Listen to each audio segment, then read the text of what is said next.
নমস্কাৰ অসমৰ কেইজনমান মহান ব্যক্তি আৰু লেখক তেওঁলোকৰ আত্মজীৱনীৰ বিষয়ে মই আজি এটা ভিডিঅ' বনাবলৈ গৈ আছো কাৰণ মই কমেন্ট বক্সত এটা ৰিকুৱেষ্ট পাইছিলো যে আত্মজীৱনী কেইখনৰ ওপৰত এটা সৰুকে ভিডিঅ' বনাব লাগে আপোনালোকে যদি আছাম এণ্ড ইটছ পিপল এই সিৰিজটো চাই আছিলে তেনেহলে ইয়াত ভালদৰে আমি বস্তুবোৰ কৰাইছো আৰু এতিয়াও আপোনালোকে সেই সিৰিজটো সেই ভিডিঅ' সিৰিজটো ফলো কৰিব পাৰে কাৰণ এটা ভাল সিৰিজ হয় তাত আপোনালোকে অসমৰ বিষয়ে কমপ্লিট যিমানখিনি এক্সামত আহিব লাগে সিমানখিনি বস্তু আপোনালোকে পাই যাব ঠিক আছে আজিৰ ভিডিঅ'টো আৰম্ভ কৰাৰ আগত মই এটা এনাউন্সমেন্ট কৰিব ওলাইছো যে যিসকলে আমাৰ ইউটিউবত ভিডিঅ'সমূহ চাই থাকে তেওঁলোকৰ কাৰণে মই দুটা কুৱেশ্যন দিছো কুইজ হিচাপে আৰু এই দুটা কুৱেশ্যনৰ উত্তৰ যোনে শুদ্ধকৈ কমেন্ট বক্সত দিব পাৰিব তাৰে প্ৰথম তিনিজনক KSGS আসামে ভাল গিফ্ট দিব আৰু যিসকলে শুদ্ধ উত্তৰ দিব দুইটা এনসাৰৰে সকলোৱে কমেন্ট কৰিবলৈ ট্ৰাই কৰিব আৰু তেওঁলোকৰ কাৰণে আমাৰ যিবোৰ কোৰ্স আছে আসাম এণ্ড ইটছ পিপল বা ইণ্ডিয়ান জিকে বা জেনাৰেল ষ্টাডিজৰ যিমানখিনি বস্তু KSGSৰ হাতত আছে তেওঁলোকক ভাল ডিসকাউন্ট দিয়া হ'ব একদম ভাল ডিসকাউন্ট দিয়া হ'ব আৰু প্ৰথম তিনিজনক ভাল গিফ্ট কৰা হ'ব গতিকে প্ৰথম কুৱেশ্যনটো হ'ল যে who was the first women president of Assam Sahitya Sabha যে অসম সাহিত্য সভাৰ প্ৰথম মহিলা সভানেত্ৰী কোন আছিল আৰু who gave the title Rupkonwar to Jyotiprasad আগৰৱালাক কোনে ৰূপকোঁৱৰ উপাধিটো প্ৰদান কৰিছিলে এই দুটা প্ৰশ্নৰ উত্তৰ একেলগে কমেন্টত 1 2 তাৰ উত্তৰটো দি দিব মই ভালদৰে চেক কৰিম আৰু লাকি উইনাৰ তিনিজনে গিফ্ট পাব আৰু বাকি সকলোৱে যিসকলে কমেন্ট কৰিব যিসকলে শুদ্ধ উত্তৰ দিব তেওঁলোকৰ কাৰণে ভাল ডিসকাউন্ট দিম আপোনালোকে আসাম এণ্ড ইটছ পিপল আৰু ইণ্ডিয়া জিকে বা জেনাৰেল ষ্টাডিজৰ যিমানখিনি বস্তু আছে সেইখিনি ল'বৰ কাৰণে আপোনালোকে 8822614404 ইয়াত কন্টেক্ট কৰিব পাৰে তাত কন্টেক্ট কৰিলে আপোনালোকে কোৰ্সৰ বিষয়ে গম পাই যাব ঠিক আছে ওকে এতিয়া আমি আজিৰ মূল কথালৈ আহোঁ এতিয়া যদি চাই কেইখনমান গুৰুত্বপূৰ্ণ আত্মজীৱনী আহিব পাৰে পৰীক্ষাত মন দিব যে নলিনীবালা দেৱী তেওঁৰ আত্মজীৱনীখনৰ নাম হৈছে এৰিয়াহা দিনবোৰ ঠিক আছে এৰিয়াহা দিনবোৰ কাৰ হয় নলিনীবালা দেৱী তেনেকৈ লক্ষ্মীনাথ বেজবৰুৱাৰ আত্মজীৱনীখন হৈছে মোৰ জীৱন সোঁৱৰণ হৰকান্ত শৰ্মা মজুমদাৰ বৰুৱাৰ সাদৰ আমিনৰ আত্মজীৱনী ৰজনীকান্ত বৰদলৈৰ আত্মজীৱন চৰিত বেণুধৰ ৰাজখোৱা মোৰ জীৱন দাপোন শৈলধৰ ৰাজখোৱা অতীতৰ সোঁৱৰণী পদ্মনাথ গোহাঁই বৰুৱা মোৰ সোঁৱৰণী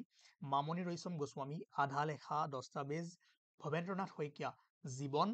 বৃত্ত ৰুবুল মাউতৰ মোৰো এটা সপোন আছিলে এই কেইখন আপোনালোকে মনত ৰাখিবলৈ চেষ্টা কৰিব ইয়াৰ ভিতৰতে কুৱেশ্যন আহিব পাৰে আৰু বাকি যি দুই চাৰিখন থাকিব আমি পিছত এইখিনি দি দিম আৰু লগতে আৰু দুখন মনত ৰাখিব পদ্মধৰ চলিহাৰ জীৱা বিনাৰ সুৰ আৰু হৰিনাৰায়ণ দত্ত বৰুৱা জীৱা স্মৃতি ঠিক আছে জীৱ স্মৃতি নাও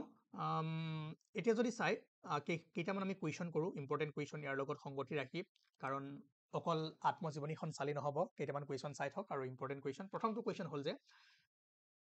কোনজন ৰজাই কামাখ্যা মন্দিৰ পুনৰ নিৰ্মাণ কৰিছিলে আপোনালোকে সকলোৱে জানে নৰনাৰায়ণে আৰু উমানন্দ মন্দিৰ কোনজন আহোম ৰজাই উমানন্দ মন্দিৰ নিৰ্মাণ কৰিছিলে সকলোৱে জানে কোন আছিলে এবাৰ পোস্ট কৰি কমেন্ট কৰক নাই কমেন্ট কৰিব নালাগে কাৰণ দুটা কুইজ দিছো তাত বেলেগ কমেন্ট নকৰিব আজি সেই দুটাই কৰিব কাৰণ তাৰ পৰা আমি সিলেক্ট কৰিব লাগিব কোন আছিল গদাধৰ সিংহ ঠিক আছে তাৰ পাছৰ কুৱেশ্যনটো হ'ল যে বৈশিষ্ট্য মন্দিৰ ঠিক আছে which of the following Ahom king constructed the বৈশিষ্ট্য টেম্পল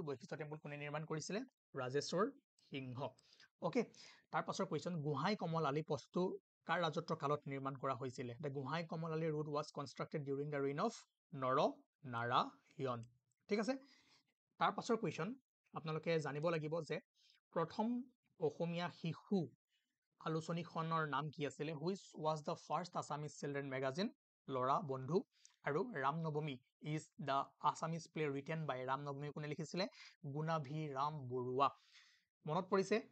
আমি পঢ়ি আছিলো আসাম এণ্ড ইটছ পিপল সিৰিজটোত তাৰ পাছৰ কুৱেশ্যনটো হ'ল যে who was the first editor of magazine Jonaki আলোচনীখনৰ প্ৰথম সম্পাদক কোন আছিলে চন্দ্ৰকুমাৰ আগৰৱালা আৰু প্ৰথম অসমীয়া সনেট কোনটো আছিলে which was the first Assamese sonnet Priyatamar Chithi okay তাৰ পিছত এটা কুৱেশ্যন ইম্পৰ্টেন্ট কুৱেশ্যন যে in which of the following location of Assam the Gurudwara Siri Guru Tegh Bahadur Sahib is located Guru Tegh Bahadur Sahibor gurdwara অসমৰ কোনখন ঠাইত অৱস্থিত সকলোৱে জানে ধুবুৰী সব এই বস্তুবোৰ আমি এটা কুৱেশ্যন হিচাপে কৰিছো কিন্তু তাৰ আগতে আমি আমাৰ যিবোৰ ধৰক মহান ব্যক্তি আছিলে তেওঁলোকৰ বিষয়ে ভালদৰে পঢ়িছো আপোনালোকে এই সিৰিজটো হয়তো ফলো কৰি আছে আৰু যদি পিডিএফবোৰ ল'ব বিচাৰে আমাৰ লগত মানে সকলোৱে মিলি জুলি পঢ়িব বিচাৰে তেনেহ'লে আপোনালোকে এইখিনি টপিকৰ ওপৰত ভাল নোটছ পাই যাব আৰু একদম কমকৈ একদম টু দ্য পইণ্ট এনেকৈ আপোনালোকক নোটছখিনি দিয়া হ'ব অসমীয়া আৰু ইংৰাজী দুইটা মাধ্যমতে থাকিব আৰু ভালদৰে এক্সামত যিমানখিনি বস্তু আহিব পাৰে সিমানখিনিয়ে ইয়াত ইনক্লুড কৰা হ'ব আৰু আপোনালোকৰ বেছিক যিটো ফাউণ্ডেশ্যনটো সেইটো আপোনালোকৰ ষ্ট্ৰং হৈ যাব গতিকে ইয়াৰ কাৰণে আপোনালোকে কণ্টেক্ট কৰিব লাগিব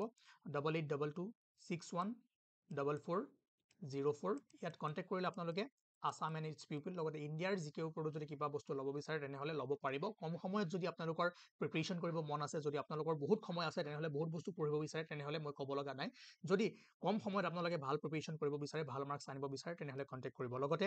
এই দুটা কুৱেশ্যনৰ উত্তৰ আপোনালোকে দিব আৰু আপোনালোকৰ কাৰণে ভাল গিফ্ট KSGS আছামে সাজু কৰি থৈ দিছে গতিকে আজিৰ ভিডিঅ'টো ইমানেই আছিলে থেংক ইউ আৰু নেক্সট পাৰ্টত মই আৰু যিকেইখন আত্মজীৱনী আছে তাৰ ওপৰত মই ভিডিঅ' বনাবলৈ বা তাৰ ওপৰত মই আপোনালোকক কিছুমান তথ্য দিবলৈ চেষ্টা কৰিম অ'কে থেংক ইউ